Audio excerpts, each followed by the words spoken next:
All right, Daphne, how are you this afternoon? I am great. How are you doing, Janet? I am doing really great. Thank you. And I'm super excited about today because we're going to do a little live, I don't know, coaching, marketing, talking about where you are. And these are my favorite conversations to have. So thanks for coming. And It's great so to be let's, here. yeah, good, really, really good to have you. So can we just start out by like you give me um, and our listeners just a little bit about your background and who you are and what you do. Okay, a little bit about the background. After 20 years of military service in corporate America, I found myself out of work due to illness. And right behind that was the '08 crash, and my husband lost his job. And there's nothing worse than two higher end wage earners out of work. It's you really find out what type of financial situation you're in. Because as long as you're working, there's a salve. You're basically, I would liken it to being a junkie. You always got a fix coming.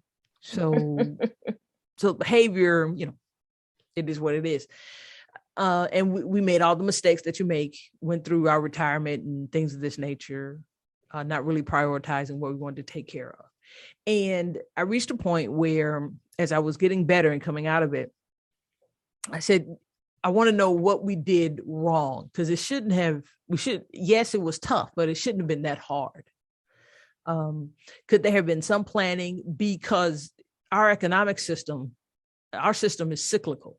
There's always going to be another '08, because before that it was 90, and then before that it was 80.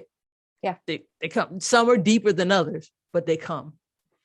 And then you look back, you get a chance to look at decisions of things you did that you didn't know they were that monumental or would affect you that much.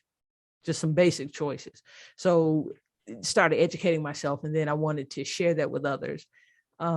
Decided not to go back to get a job because I was older, and that's a story within itself.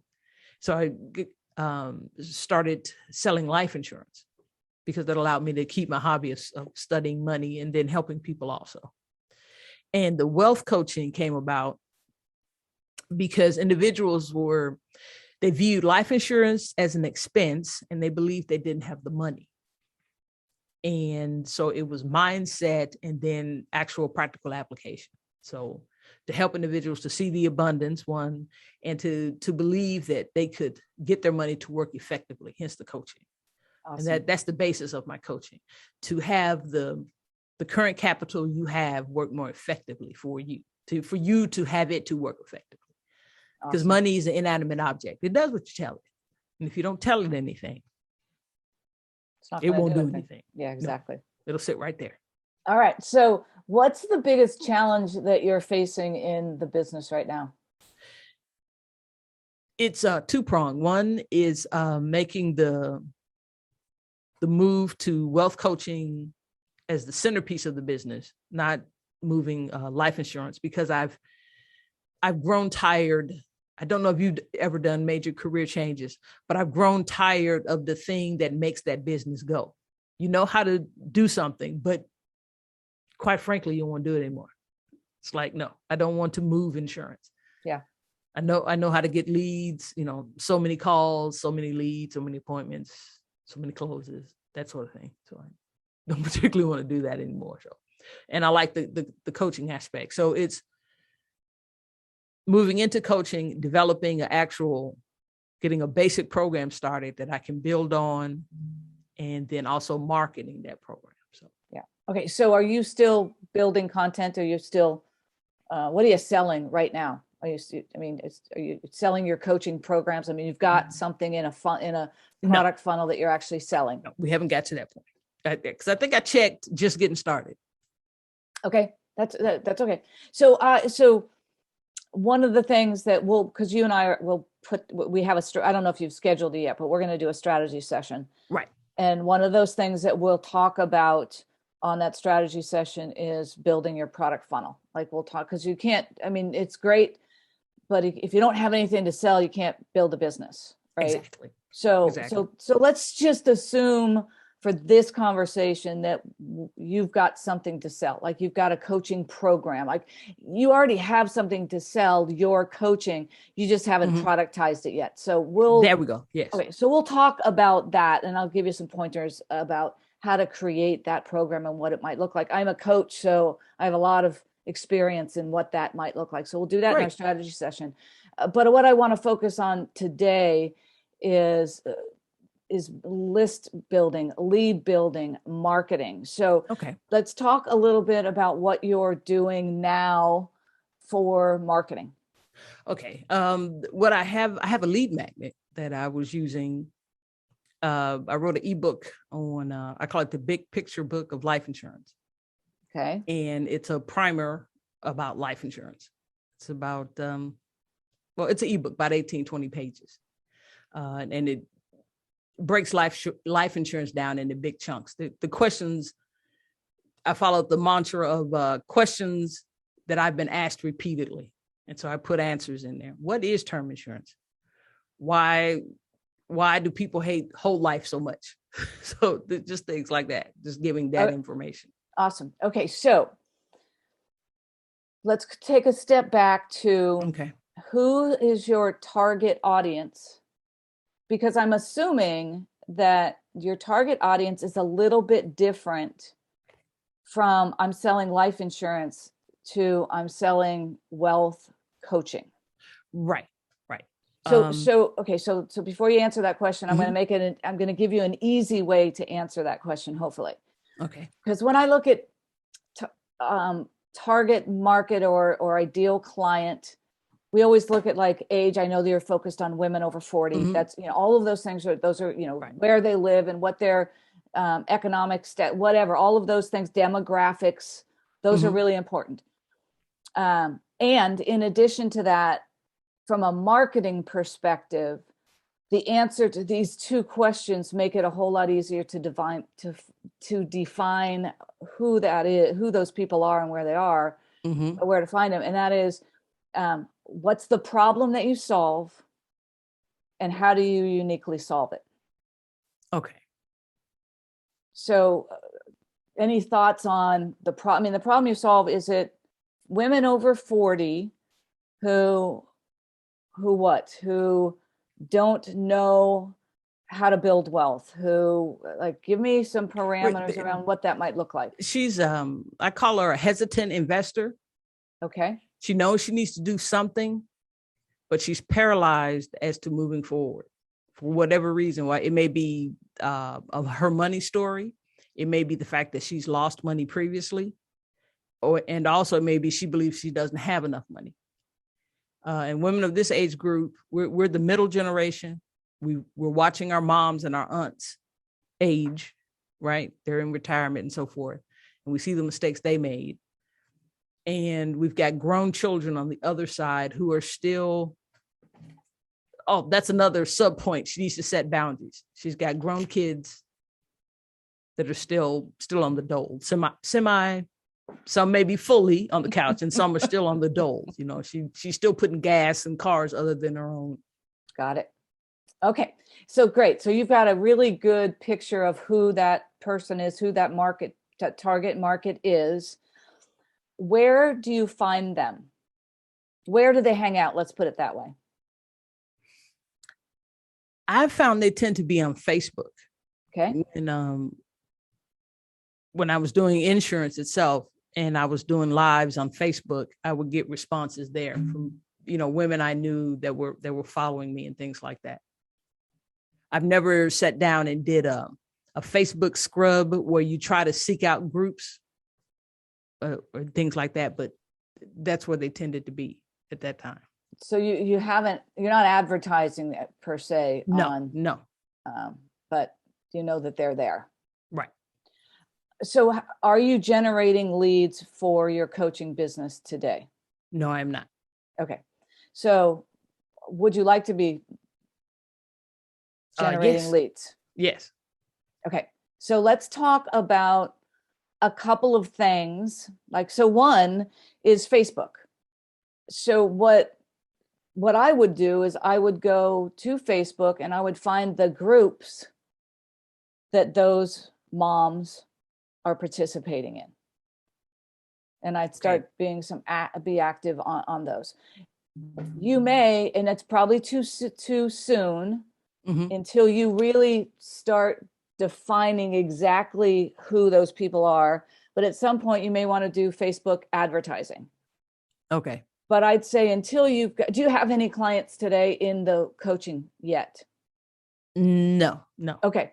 So I would wait until you had some clients so you had a better understanding before you, and I will always go back to, and if you're going to do any kind of advertising, it's really understanding what that underlying problem is, right? So for me, like, I'm a business coach, and there's a lot of ways we can go, a lot of things that I can talk about. But for me, the thing that identifies my target market is they're stuck, right? Either they're making the same amount of money that they were making last year, or like you, they haven't really gotten started yet. They want more clients, and they're not exactly sure how to go and get more clients.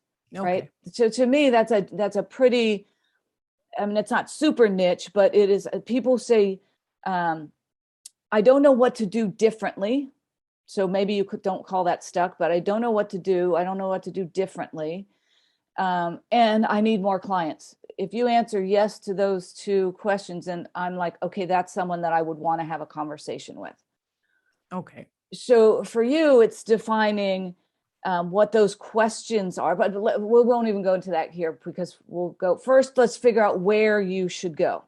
Okay. So Facebook groups would be a great place to start. Where else do those moms hang out? Do you know where those moms hang out? To say for sure, no. And I only said Facebook because there I'm getting a response from individuals that know me, that have, that either are attached to my page or follow the Smart Money Chick page because I asked them to. I'm pretty active on Instagram. And due to Adam's Clubhouse. Right. And due to Adam, Clubhouse is now about to go into the Outlook calendar. So that's when things become real for me, is when you go into the Outlook calendar, where I'll set aside the time, an hour here or what have you, to go in. I've made connections with a couple of folks I met in the group that we're going to start opening rooms together. We're all in finance. Awesome. Okay. So Facebook, Instagram, and Clubhouse. Okay. So so as you're engaging with people, let's take Clubhouse, for instance, as a starting point, or maybe it could be all three of them. What do you want them to do? Are you working towards getting, well, actually, I'm going to take a step back. Okay. The big picture book of life insurance, which is your lead magnet. Right. That's probably not something that the 40-year-old woman that you're target marketing to is going to say, yeah, that's what I want. That solves my problem. Okay, I can see that. Right? Because that's the problem that you identified was not they need life insurance, right? Right. The problem is, all those things that you talked about before. Right. She's a hesitant investor. All of that. So the ebook, you may not need to write a new ebook. You might just need to change the title of the ebook. Okay. Right? I don't know what the ebook says, but you may not, and you may want to change some of it. Yeah. But you don't have to rewrite the whole thing. I suspect, because what you talk about there is the same thing that the female hesitant investor woman who knows she needs to do something to generate wealth, but doesn't know what to do. So change a name of it to something that would resonate with your target market, and then use that as what you want people to do. Like in Clubhouse, because of the nature of Clubhouse, like I'm just trying to get people from Clubhouse to my Instagram, right? Because in Clubhouse, all you have to do is click a button, and now we're friends on or followers on Instagram. And then it's on Instagram And I do Facebook as well, where I get people to go opt in to get my free things. So they get on my email list. Okay. So rename the lead magnet to something that resonates with the target market that you have, and start using that as a way to build your list or to get people engaged. Right. Okay. Yeah. Rename and then some tinkering. Yeah. It's not all life insurance. Do you do you have a landing page that people go to get that lead Yes. magnet? Yes. Yeah. So, okay. So, and are you using some kind of a database? Are you using? Currently, yes. Yeah. I have active campaign. Okay. I switched over. Love. Yeah. I've switched over and I've got to recreate the email, the touch email. Yeah. Yeah. So, okay. So easy to do in active campaign. It's funny. I was just telling you, I was recording an episode, which may or may not have recorded. This next week's episode is going to be all about email marketing, because that is like the biggest thing everyone keeps talking to me about. And so anyway, so we won't go deep into that, but email marketing is a super cool marketing strategy. But first you've got to get the names and the email addresses. Right. Okay. So I want to ask one other question, and that is, how are you using your podcast? Because I know the podcast is one of your critical marketing, technique strategies. How are you using your podcast to promote your coaching? wealth? Yeah, coaching. At this time, I'm not. It's now that I have an idea. Well, now that I know I want it to, I can direct it to do so. Okay. Right. So it's a matter of me. I haven't been directing it. One is I'm going to start sponsoring episodes. Roberta and I, we're going to take turns. 1 week it's her, and 1 week it's me. Possible mid rolls, and we're also knocking around ways that we can talk about our business focus within each podcast. So how we can make that work, sending them to a lead magnet or something of that nature. Awesome. So a couple of thoughts for you on that. I hired a guy with a great voice from Fiverr, and I did an intro and an outro. And in the outro, he talked about my lead magnet, or one of my lead magnets. So that's one way to do it. Okay. I don't utilize that as much anymore. I'll get on. So now I'll do an intro to my podcast, which is me talking about the podcast. And guess what? Then I talk about one of my lead magnets, or I'll talk about one of the things that I'm doing. And now I've started to do the same thing in the podcast. So when I was doing my episode that I recorded today, I was talking about my break room Zoom party, and I said, here's where to go and here's what it is. Right. And I heard that. talked about it on the podcast. So I'm starting. Okay. It was interesting because at one point I was selling sponsorships, and people were paying to sponsor shows. And it was funny because I was having a conversation with Adam, and we were both on the same page as far as, why should even though I'm taking money, people are paying me, why aren't I doing ads for my own stuff? So that's when rarely do I let people sponsor episodes anymore. And I talk about what I'm doing on my podcast. So I would absolutely make that one of your marketing strategies, which is, how do you use your podcast in order to generate leads? Okay. And so we've identified 4 marketing strategies, right? Facebook, Instagram, Clubhouse, and your podcast. So what I would say that the next step would be is to make a mini marketing plan for each one of those things. We said we got Facebook, Instagram, Clubhouse. Yeah, there we go. Clubhouse. I was missing number 3. Yeah, and your podcast. So I'm a big, big proponent of written down marketing plans. Okay, you're old school. I am. I mean, you can do it online, but I mean, if it's not written down, it's like anything. If it's not written down, it doesn't usually happen, right? Yeah, it's like the scorecard has helped a lot. Plugging in numbers. Exactly. Yeah. The scorecard has helped a lot. So we're both in a group where we've got a podcast, and one of the guys we work with says, So I'm just trying to explain to the audience what the heck the scorecard is. Oh. But it's, yeah. So it just says, I got so into the conversation. I thought it was just anyway, us. Yeah. So anyway, he's encouraged us to do all sorts of postings and promotion of our podcast. So let's get back to the written down plan. So yes. I don't care how you do it. I do it on written pieces of paper, but each of those 4 marketing strategies should have its own plan. And I'm also, excuse me, I'm also about simplicity. So let's take Clubhouse.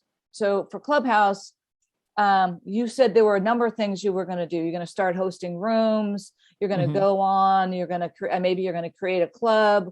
So all of those things that you're going to do for Clubhouse, list those down in your marketing plan. And then put dates next to them so you know when. And if you're working with your partner, because I know you're a co-host, there's another person who's actually going to do some of these things, and put that down as well. But put down what you need to do and when you need to do it. And then actually look at it like every other day or once a week or whatever, just to make sure that you're tracking towards that plan. Okay. And then one of the things that people don't do, which I think is really critical that you do, is you have what's the intended outcome of you going to Clubhouse. Like for me, as I said, I'm active in Clubhouse because I want people to come over and follow me on Instagram. Right? Yes. So you need, for each of your marketing strategies, you need to identify what you want people to do, what the intended outcome is. So for me, if I look at my activity on Clubhouse, I can say I want people to follow me on Instagram. How many people a week I usually am on Clubhouse, I don't know, 3 or 4 times. I'm hosting, I'm moderating with Adam, and then I've got my own room. And then I show up on some other rooms in Clubhouse. How many per week, how many people are following me on Instagram from Clubhouse? So that way I can identify, is it a good use of my time or not? Right. So each marketing strategy should have an intended outcome or multiple. Right. So let's take the podcast. So for me, my podcast as a marketing engine. So I'm looking for more downloads, obviously. Right. But we've learned downloads are not as important as engagement.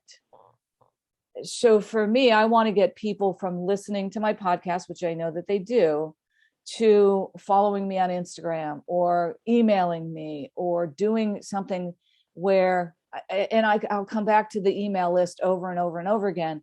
But as you're on your podcast and you're talking about your lead magnet, right? The big picture book of women over 40 who want to build wealth, whatever that looks like. I track people from my podcast who go and download my lead magnet. So I will create a different link. I'll create a different page, and I'll have a tag that says from the podcast, so that I know people, because if you don't, then you don't know if people are finding you through the podcast or from other places. Am I making any sense at all? Yes, the tag or tracking from where they're coming from, how they're getting to that particular page. Yeah. So when I look at the podcast and I say, what's the intended outcome? That's my intended outcome is engagement. And so that either is people getting on my email list, coming to things that I'm doing. So I have multiple ways that people can engage. Like I said, the break room, I've got an email course that I teach. I've got a bunch of lead magnets. So I talk about those different things on the podcast, and then they find me. So I want engagement. That's like the intended outcome of what I do on my podcast. So for each of those marketing strategies, like what do you want out of Instagram? What do you want out of Facebook? So each of those marketing strategies should have some kind of an intended outcome that says, what do I want people to do? And how will I know if they've done it? Okay. Does that make sense? Right. All right. Do you have any questions on any of that? Or was it helpful? Well, yes, particularly, okay, a mini marketing plan for each platform. And so you actually write down what actions you would take, I would take them for each platform. Correct. And what actions I'm going to take, and what strategy, what actions do I want people to take, and what am I going to do on each platform? Yeah, I mean, take like use what Adam gave us as this. So Adam Shively, who's got the podcasting business school, we are both follow him, and he has given us this download growth card, right? Yeah, scorecard. So it's scorecard, right? So we're tracking our posting, and we're tracking what we're doing to promote our podcast in this spreadsheet. These mini marketing plans are kind of the same thing. It's a written down way to say, what do I need to do for each of the marketing strategies? And how will I know if it's getting me what I want it to, if it's effective? Right. Because so many people, so many entrepreneurs go out and market. And then I say, well, is it working? I don't know. Right. And so then you don't know whether you should continue to do it. You don't know whether it's working. If you don't know what you want people to do in response to your marketing, then you don't know if it's effective. Then you just keep doing it without knowing whether it's getting you anywhere. Right. So anyway, so those are my thoughts from a marketing perspective. Is this something that you would implement? Well, yes, I've got some ideas, trying to keep the flow and not jump all over the place. For instance, one of them is reworking my my Clubhouse profile page. Yeah. So that it's more centered. Write that down as an action item under the Clubhouse marketing plan. The email, I'm going to have to fit that in, because that's going to be more the notion. Creating the 4 or 5 emails when you when you jump into the when you get in touch with me, and the ebook, thinking up a title.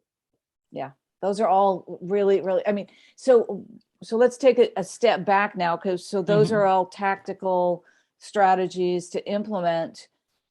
Just doing those things, I can see, like, then you're generating leads, and you're moving those people into your coaching program. We'll talk a little bit more about what that coaching program will look like in our strategy session, because but yeah, something that this is the program and this is what it costs. Like, what we'll get that in our strategy session.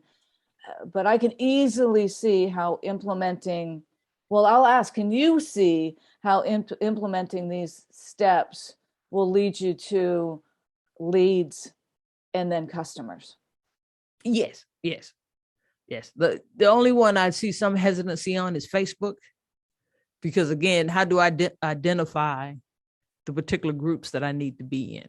Now, a friend of mine, she paid somebody to figure it out. She paid them a couple of grand, and they sent her to certain groups. I wouldn't suggest you do that. If you're going to spend a couple of grand doing Facebook ads or some kind of ads, right? I wouldn't. Right. Well, I wasn't planning on doing that, but when it's mentioned to find the groups where these particular people are on Facebook, that's that's a business within itself, finding particular groups. And that's probably true, because you are so niched at what you're looking at. But you might try. Yeah, I'd have to think about that, because you're not. Are you looking for women that are entrepreneurs, or no? I get the age, I get the challenge. Entrepreneurs, they're probably not entrepreneurs. They have jobs and they have money, and they don't know how to invest. Exactly, they can be working either or. So I would go look. Maybe there are some women investing clubs within Facebook. Okay, I don't know, but I'm sure there's investing clubs, but I don't know whether there's women investing clubs. But there may be something like that in Facebook. That would be an interesting place to start. Okay. Yeah, start looking there. I suspect that, well, you said that your target market, you think, is on Facebook. Maybe you create a group that's targeted, and then target people to come into your group. Okay, that's an idea. That's an idea. Like I said, that's why I love marketing strategies that have like what would be successful. So if one of my strategies was to go build a club or it's not a club, I'm sorry, a group in Facebook, then one of my intended outcomes would have people that are in the group and engaged. So what's that number? I want 50 people in 3 months, and I want a certain number of engagement. So I can look and I can say, is this working or it's not working, right? And so to have those intended outcomes are really important, because if I don't have that, then I don't know whether the group is working or not. Right. So, and I don't know that that's your number one marketing strategy. I mean, you've got some pretty powerful marketing strategies with your Clubhouse. It may not be Facebook. It may just be that's what I think it is, and it turns out not to be. I have found, although my target market are entrepreneurs, I do Facebook because I do Instagram, and then it just automatically posts to Facebook. And I do have a Facebook group and a Facebook page, but I post up there because I post in different places, but I don't, my energies and engagement more on Instagram, and now a little bit on Clubhouse. Yeah. That's what I'm trying to see. Is it actual engagement, or is it that I just like those two platforms better? Not too crazy about Facebook. I find it crowded. Yeah, and I would say that's my feeling about LinkedIn. I have 8,800 connections in LinkedIn, and LinkedIn are where entrepreneurs are, but I just don't find I've gotten traction there, so it's not my favorite platform. But I post there too, but I don't really get engagement. So I think it's important. That's why you test it, right? That's why you do it, and then you say, is it working or is it not working? Right. Because I'm so glad with the Growth Club that we interact on Kajabi more so than on Facebook. Okay. Yeah. And so that just makes it an easy place for you to collaborate. Yeah. All right. Was this helpful at all? Yes, very much so. Okay. So what is your main takeaway? And what are you going to do? Like, will you make some commitments on what you're going to do? Well, okay. The main takeaway was that each platform has its own marketing plan. So that's a new one for me, because it was just simply post, do this, do that. But each platform, and it should have a strategy, because when you take a piece of content that you're going to put across Facebook, Instagram, and Twitter, that picture, it's never the same piece of content. It shouldn't be for anyone, because each platform is different. And you interact on it differently. So that makes sense. Actually sitting down and writing it down, because what you track happens, or at least you know what's happening. Yes. And I'm sketching out titles for the ebook. So a new piece will come out I'll tag myself with getting it done by Monday, because it won't be a major restructuring. It'll be some tweaking. I'll go in and probably add something and take something out, and then change the title. Yeah. I have a 10-step process that I work through with my entrepreneurs, my clients. And so those 10 steps show up in a lot of different ebooks that have different names. Sometimes there's 5 of the 10 steps. Like 2 of the steps are marketing and email, building your list and email marketing. I take that chunk and I do. So I have the same basic concepts that I rework in so many different ways and different kinds of contexts. And so like you said, you don't have to rewrite that whole thing. Just bring the pieces that relate specific to your market, change the name, take out some stuff that might not relate, and boom, you've repurposed that content. Right. I'm a huge fan of repurposing content. And that's why I love a podcast, because we get to repurpose content all the time from the podcast. When I do have a question, when concerning the lead magnet, okay, so the big picture book, not necessarily for the coaching program, but to reach someone who I said who's a hesitant investor, she knows she needs to do something. Am I more so trying to educate her on different parts of an investment mix, or attacking mindset that you can do this with an investment mix. Are you talking about your marketing to get her like to opt in, or are you Right, talking to about opt one? in. So my thought is on the opt in, Mm-hmm. go back to her problem, Okay. right? Go back to, I know I need to be investing, but I'm afraid to, or I know I'm missing out because I'm not investing, Right. but I don't know what to do. Right. So Yes. go to that problem from a marketing perspective. Okay. That to me is, I've identified that I'm stuck. I don't have enough customers. I'm working really hard. So this is for me in my marketing. I would talk about, I'm working really hard as an entrepreneur. I think I'm doing all the right things, but I'm not making more money this year than I was last year. I'm working really hard, but I don't know what I'm doing. I don't know if it's working. And I just don't know what to do next. I don't have enough customers. I'm not talking to enough people. Mm-hmm. Those are all the things that my target client raises their hand and says, yes, that's me. I mean, you can start with, I'm just not making enough money. But that's the outcome of, I'm doing all these things, but I'm not getting any traction. Right. Right. And a it's lot not of times, making enough money. yeah. And a lot of times it's because people are doing marketing, but they don't have a written down plan. They don't know what they don't know whether their marketing is successful or not. I mean, it's so funny. Mm-hmm. I ask, like, is it working? And they're like, I don't know. What do you mean? Like, I go to this meeting every week. I said, so, some networking meeting every week. Well, is it working? I don't know. Well, what do you want people to do? Right? Oh, I want people to come on my podcast. I want people to sign up with a call from me. I want people to download my book. Okay, those are tangible things that you can measure. But if you show up at a networking group every week and you don't know what you're trying to get out of it, then you don't get anything out of it, like you said before, right? So anyway, I just think it's I'm just reiterating my same points, because I can get on my soapbox. Daphne, I'm so sorry. No, it's no problem at all. No, it's very helpful, because I'll go back over this to get a more coherent plan and move forward. Awesome. Because as I said, the writing it down, I had forgotten about that. And the scorecard we've been keeping helps with that, because it's something you can pull up pretty quickly. Okay, did you post today? Pick one. Just okay. Keep it simple. Just pick one of them to do. Yeah, just one. Yeah, it's writing it down does make a huge difference. And the other thing I'll say is analyzing it. I analyze once a month. So the first Monday of every month, I usually have, Monday's my office day. Friday, I usually take off.